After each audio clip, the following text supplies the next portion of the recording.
पडळकर आव्हाडांच्या समर्थकांमध्ये राडा प्रकरणी मुंबई अधिवेशनात झालेल्या राड्याचा अहवाल तयार आहे। आज विधानसभा अध्यक्षांना हा अहवाल देण्यात येणार आहे। विधिमंडळ सुरक्षा यंत्रणेकडून हा अहवाल देण्यात येणार आहे। मोठी अपडेट आता समोर येतेय।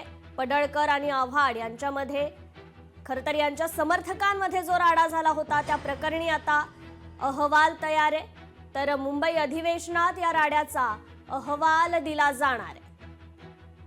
तर आज विधानसभा अध्यक्षांना हा अहवाल देण्यात येणार आहे। विधिमंडळ सुरक्षा यंत्रणेकडून हा अहवाल आता देण्यात येणार आहे। या संदर्भात आपण अधिक अपडेट घेऊयात आपले लोकशाही मराठीचे प्रतिनिधी ज्ञानेश्वर पवार यांच्याकडून।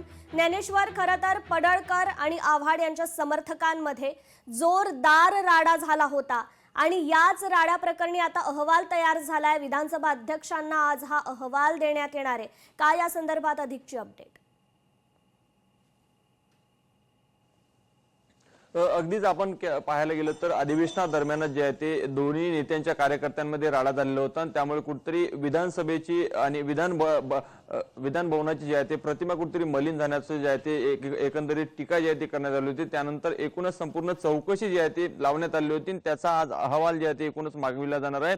यामध्ये जे जे दोषी असतील त्यांच्यावर आता थेट जे आहे ते कारवाई केली जाऊ शकते आणि एकंदरीत हा अहवाल आल्यानंतर कोण दोषी आढळेल हे पाहणं अत्यंत महत्त्वाचं असेल। आणि त्यानंतर आपण जर पाहायला गेलं तर जो काही राडा जो झालेला होता त्यानंतर यावेळेस जे आहे ते जो हिवाळी अधिवेशन नागपूरमध्ये पार पडतोय त्यामध्ये विशेष सुरक्षा जी आहे ते या ठिकाणी लावण्यात आली आहे। विशेषतः म्हणजे नेत्यांसोबत अनेक कार्यकर्ते जे आहेत ते येण्याची मागील काही काळांपासून परंपरा जी आहे ती विधान भवनात राहिली होती। मात्र आता सद्यस्थितीमध्ये आहे ते काटेकोरपणे एकंदरीत चौकशी करून आणि काही ठराविक लोकांना जे आहे ते विधान भवनामध्ये येण्यासाठी पासेस जे आहे ते दिल्या जात आहे आणि सोबतच गुप्तपणे देखील या ठिकाणी जे आहे ते एकंदरीत पाहिलं कोण येत आहे आणि कोण जात आहे याची संपूर्ण माहिती जी आहे ते विधानसभा अध्यक्ष असतील विधान परिषद सभापती यांना देखील देण्यात येत आहे। काल विधान परिषदेत सुद्धा जे आहे ते हा मुद्दा उपस्थित करण्यात आला होता आणि एकूणच काही आमदारांवर जे आहे ते नाराजी देखील व्यक्त करण्यात आली। काही आमदार आपल्या नावानेच विना परवाना जे आहे ते या ठिकाणी आपल्या पदाधिकाऱ्यांना कार्यकर्त्यांना विधान भवनाच्या परिसरामध्ये जे आहे ते आणत असल्याची माहिती जी आहे ते त्यांना देण्यात आल्यावरून त्यांनी नाराजी व्यक्त केली। त्यामुळे